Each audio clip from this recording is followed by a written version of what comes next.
Assalamualaikum warahmatullahi wabarakatuh. Perkenalkan, nama saya Naya Safma Khalilah dari kelas 12 IPS 2. Di sini saya akan menjelaskan tentang perkembangan iptek yang ada di Indonesia.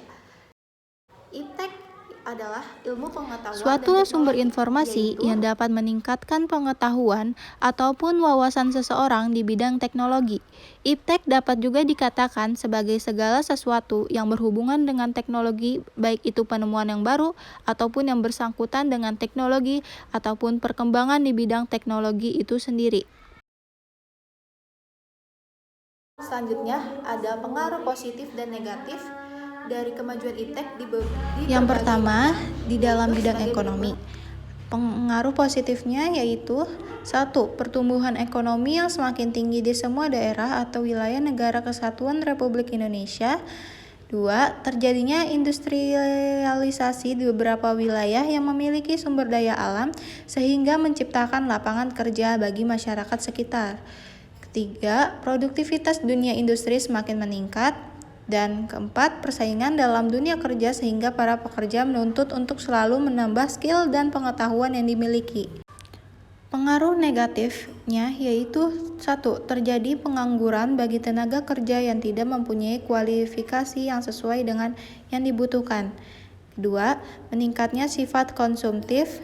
3. Kemajuan TIK juga akan semakin memperparah kesenjangan sosial yang terjadi di masyarakat antara orang kaya dengan orang miskin. Selanjutnya, dalam bidang sosial budaya, pengaruh positif 1.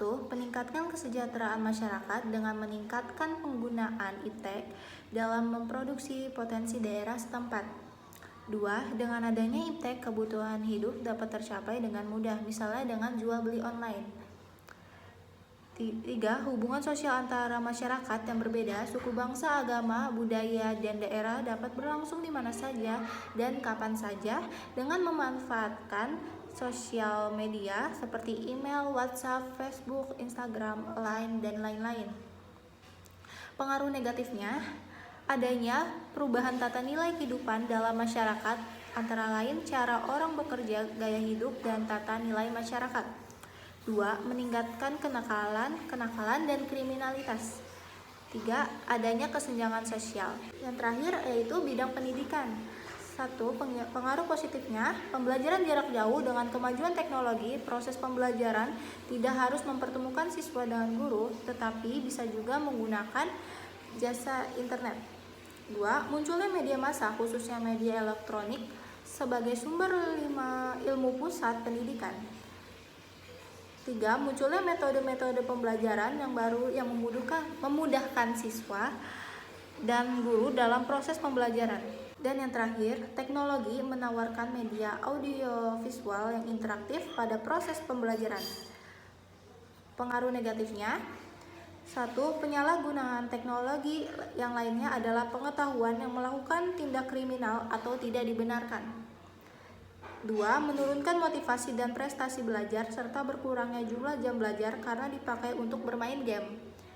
Terakhir, kemerosotan moral di masyarakat khususnya di kalangan remaja dan pelajar. Lanjut, contoh perkembangan iptek yang ada di Indonesia. Yang pertama, yaitu perkembangan iptek di bidang transportasi. Apa sih transportasi itu? Transportasi adalah perpindahan manusia atau barang dari satu tempat ke tempat lainnya dengan menggunakan sebuah kendaraan yang digerakkan oleh manusia atau mesin. Secara bahasa, transportasi dapat diartikan transportation dalam bahasa Inggris yang berarti angkutan atau alat untuk melakukan pekerjaan pemindahan. Transportasi juga diartikan sebagai proses pemindahan manusia atau barang dari suatu tempat ke tempat lain menggunakan alat bantu kendaraan darat, laut, udara, baik umum ataupun pribadi menggunakan mesin atau tidak. Sedangkan alat transportasi adalah alat yang digunakan untuk bertransportasi terdiri dari mobil, motor, kereta api, dan pesawat. Fungsi transportasi 1.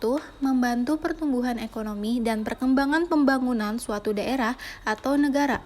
2. Meningkatkan pelayanan mobilitas penduduk dan sumber daya yang lain untuk mendukung pertumbuhan ekonomi dan sosial masyarakat. 3. Sarana masyarakat untuk saling berinteraksi. 4. Transportasi dapat menghindarkan adanya isolasi dan merangsang perkembangan pada semua bidang kehidupan baik perdagangan industri maupun pertanian. Berikut adalah perkembangan transportasi di Indonesia adalah yang pertama delman, kereta listrik, beca, helica, bajai, angkot, metro mini, dan yang terakhir MRT. Awal masa kolonial, delman adalah alat transportasi yang sering digunakan pada angkutan. Ini belum menggunakan listrik, melainkan tenaga kuda. Kemudian Belanda mulai memperkenalkan tren transportasi umum yang lebih maju daripada delman, yang mirip kereta listrik yang melintas di jalan umum. Antara tahun 1930 sampai 1989 beca masuk di Indonesia. Kendaraan beroda 3 telah menggunakan sepeda ini, dulu hanya 2 roda dan 1 pengemudi. Tahun 1970, Gubernur Jakarta pada masa itu merencanakan helicak sebagai pengganti beca dengan menggunakan tenaga mesin. Lalu, bajai kendaraan roda 3 yang berisik suaranya ini mulai populer pada 1970. Bajai ini mulai digantikan dengan bajai yang berbahan bakar gas yang ramah lingkungan dengan segalanya perkembangan teknologi. Setelah itu, ada angkutan kota atau mikrolet memperkenalkan diri di Jakarta pada tahun 1970. Dulu mikrolet ini identik dengan bagian depannya yang panjang dan berwarna biru. Pada tahun 1962, Metro Mini ini awalnya hanyalah bus yang hanya digunakan untuk kebutuhan transportasi peserta Pesta Olahraga Nasional. Namun, saat ini Metro Mini masih beroperasional menjadi transportasi alternatif karena banyak menjangkau daerah Jakarta. Dan yang terakhir, pada tahun 2019, MRT akan hadir sebagai salah satu transportasi umum yang akan menjadi pilihan masyarakat dan akan diperkirakan akan mengurangi kemacetan di Jakarta. Nah, setelah melihat perkembangan iptek di bidang transportasi di Indonesia, yang pastinya setiap perkembangan ada dampak dari perkembangan itu sendiri. Transportasi mempunyai dampak positif, yaitu 1. Tingkat kenyamanan saat berkendara semakin tinggi. 2. Waktu yang dibutuhkan untuk mencapai tujuan semakin cepat. 3. Ilmu pengetahuan dan teknologi semakin mudah diperoleh. 4. Mempermudah akses untuk memenuhi kebutuhan. Transportasi juga mempunyai dampak negatif, yaitu sebagai berikut. 1. Menyebabkan polusi udara. 2. Menimbulkan perilaku konsumtif. 3. Membuat ketergantungan dan kecanduan terhadap teknologi.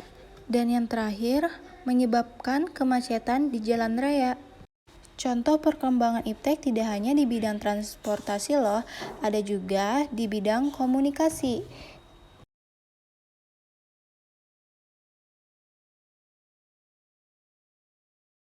Contoh yang kedua yaitu perkembangan iptek di bidang komunikasi. Apa sih komunikasi itu? Komunikasi adalah suatu proses ketika seseorang atau beberapa orang, kelompok, organisasi, dan masyarakat menciptakan dan menggunakan informasi agar terhubung dengan lingkungan dan orang lain. Dengan alat komunikasi dapat mendapatkan efisien penyebaran informasi, penghematan dalam segi biaya, tenaga, pemikiran, dan waktu, dan juga memperkuat eksistensi informasi. Media komunikasi yang heritage dapat membuat informasi ataupun pesan lebih berkesan terhadap komunikan. Juga dapat menghibur. Media komunikasi dapat menyenangkan dan lebih menarik bagi audiens. Berikut ini adalah alat perkembangan alat komunikasi di Indonesia, yaitu 1. Surat kabar, 2. Telegram, 3. Telepon, 4. Telepon genggam, 5. Radio, 6. Televisi, 7. Meskipun begitu, alat komunikasi juga akan berdampak negatif untuk individu karena akan menyebabkan menjadi malas melakukan sosialisasi secara fisik, banyak bertebaran konten negatif dan hoaks, mengakses adanya cyberbullying, dan yang terakhir dapat membuat seseorang menjadi terganggu dalam pekerjaannya. Sekian penjelasan yang sudah saya sampaikan. Semoga bermanfaat. Jika ada yang salah, mohon dimaafkan. Wassalamualaikum warahmatullahi wabarakatuh.